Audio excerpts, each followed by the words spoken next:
Hey everyone, and welcome. We're John and Lorna, and back in 2023 we decided it was really time for a change. We decided to leave the Gold Coast in Australia, and we sold pretty much everything we owned, including our Harley Davidson, our house, and traded it all for an adventure in Chiang Mai, Thailand. And it's been an incredible journey so far. We've already picked up a new Harley, found a wonderful new home, and even got a Ford Wildtrak. So follow along as we give you a peek into our daily life, our views about living in Thailand, and all our travel adventures. Hi, welcome back to our channel. Now, when we first moved to Thailand, specifically here to Chiang Mai, I honestly thought we'd found paradise.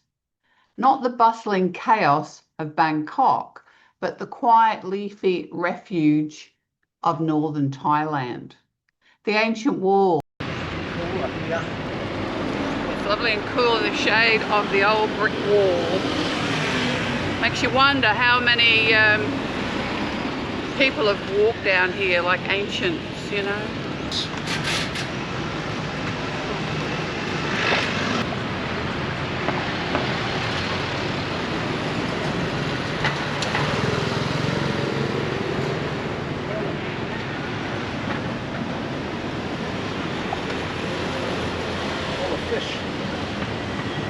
The gentle pace, the kindness of the Lana people up here. It felt like everything we'd been working towards had finally led us to this perfect spiritual home in Asia.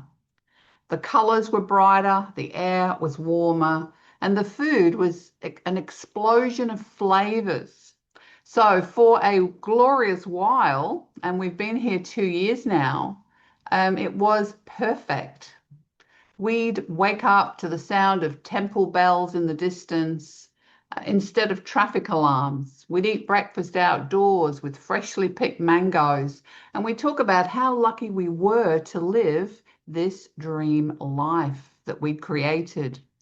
We were convinced we'd cracked the code to happiness and to fulfillment.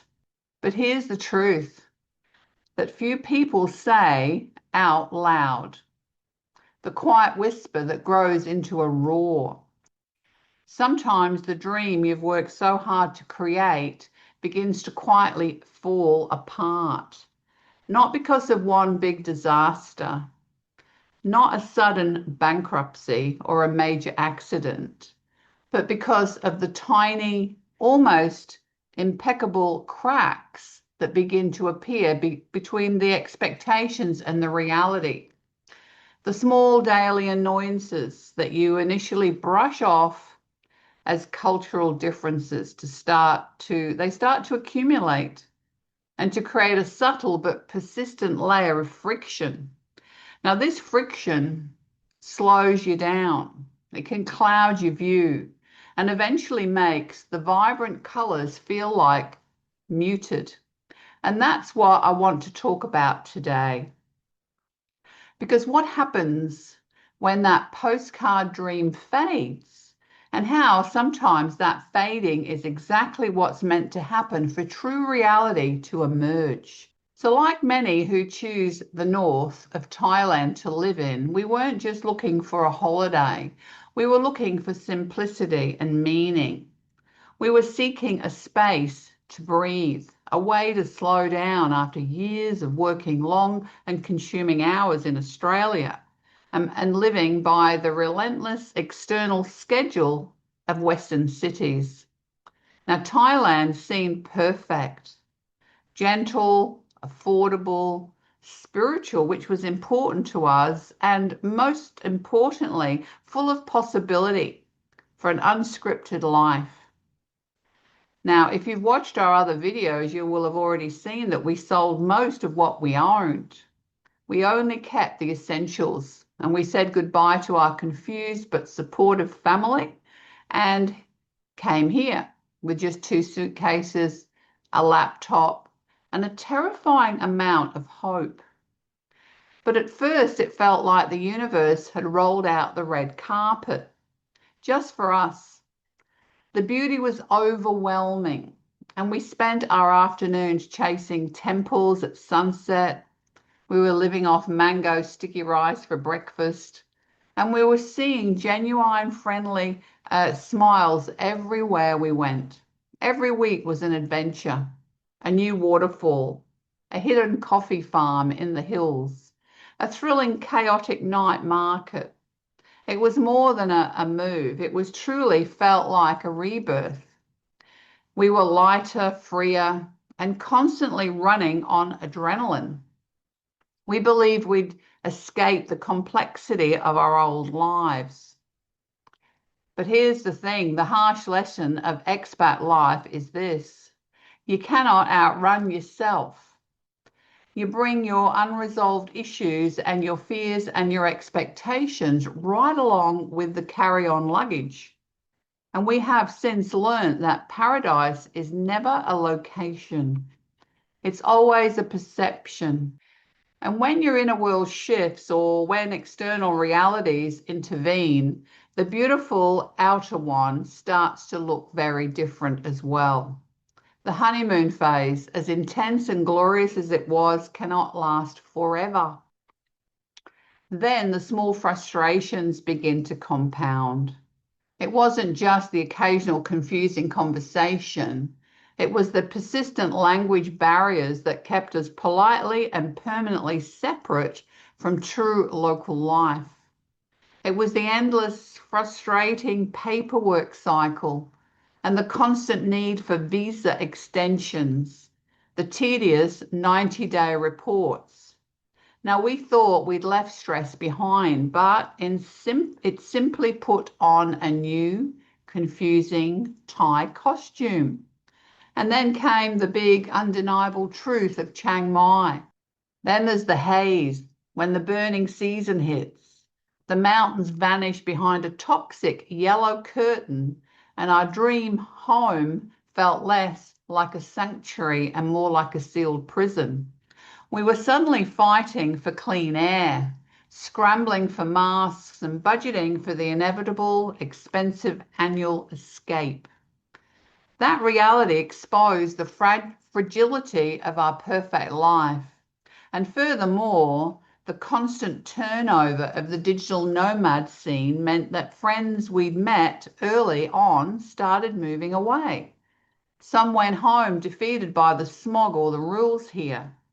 Others chased the next cheap country. And suddenly, the communal dream that once felt expansive began to feel crushingly lonely and transient. There were days we would just sit in a cafe, not just missing the specific people back home, but missing the effortless comfort of routine. And you don't notice those things until they are completely, fundamentally gone. But the hardest part wasn't the bureaucracy or the cultural differences. It was the hollow feeling of knowing that you just didn't belong anywhere anymore. You weren't fully integrated here, and you didn't belong back there. Now, that feeling of being adrift finally bottomed out. And I clearly remember feeling this intense, complicated mix of sadness and gratitude. Sadness that the dream wasn't what we expected, and gratitude that we'd been brave enough to chase it anyway. We were so fixated on the loss of the paradise image that we had become completely blind to the real, imperfect beauty right in front of us. And in that quiet moment, something profound clicked. The dream hadn't failed us. It had simply evolved beyond our childish expectations. We weren't waiting for Thailand to keep giving the warmth, the peace, and the novelty. We had forgotten that true belonging requires us to give back. We were passive recipients of an experience, not active participants in a life. I realized I'd been clutching onto a rigid postcard image of how life should look instead of letting it become what it needed to be becoming. Something messy, authentic, and co-created. I accepted that the burning season would happen. The bureaucracy would be complex, and I would always be an outsider. But I could choose how I responded to those realities. That morning, we both decided to stop chasing the manufactured dream version of life here and start living the real one, grounded in local reality. So it was a trade, escapism for effort, and we chose effort. So we made a concrete change based on this new commitment to reality. We faced the haze by establishing an annual Great Escape Fund. We were budgeting and we're planning to travel during the worst months. We can turn a health crisis with the burning season into a travel opportunity. Now, this gave us back control. We began learning Thai with intensity, not to be perfect, but to be polite, to connect, and to stop relying on others to translate our every need. We even created small rituals that grounded us again, morning walks around our neighborhood, and also daily gratitude lists focused on the tiny, unglamorous moments and shared meals without phones. But the funny thing, nothing about Thailand truly changed. The chaotic traffic, the intense heat, the confounding bureaucracy, well, they're all still there. But we changed. We became less entitled and more adaptable. So instead of chasing the elusive, overwhelming happiness we saw in travel vlogs, we started noticing peace in tiny, unglamorous moments. The quiet why of an elderly vendor, the patience of a monk, and the scent of jasmine on a Tuesday afternoon. And gradually, life began to feel lighter again. It was real life, imperfect and messy, not postcard life, because there's no such thing. And somehow that real life felt infinitely better, infinitely more stable. I used to think moving abroad was about escaping something, escaping the career grind, escaping the pressure. But now I see the entire expat journey, especially here in Chiang Mai, as being about meeting yourself somewhere new. Thailand has been the most honest mirror that we've ever stood in front of. Now, it showed us where we were patient and where we were demanding, where we were truly grateful, and where we still carried the deep feeling of entitlement, of expecting comfort. The fantasy died, but the dream didn't. It evolved. It stopped being a flawless, static image and became something living, breathing, and fundamentally imperfect. A life woven with challenges, deep learning, and profound cultural exchanges. And that's when we realized we didn't lose the dream at all. We just transcended the fantasy. We finally found reality. And the quiet gift of that reality was that it was far more stable, valuable, and kinder than we ever expected. The perfect dream to be.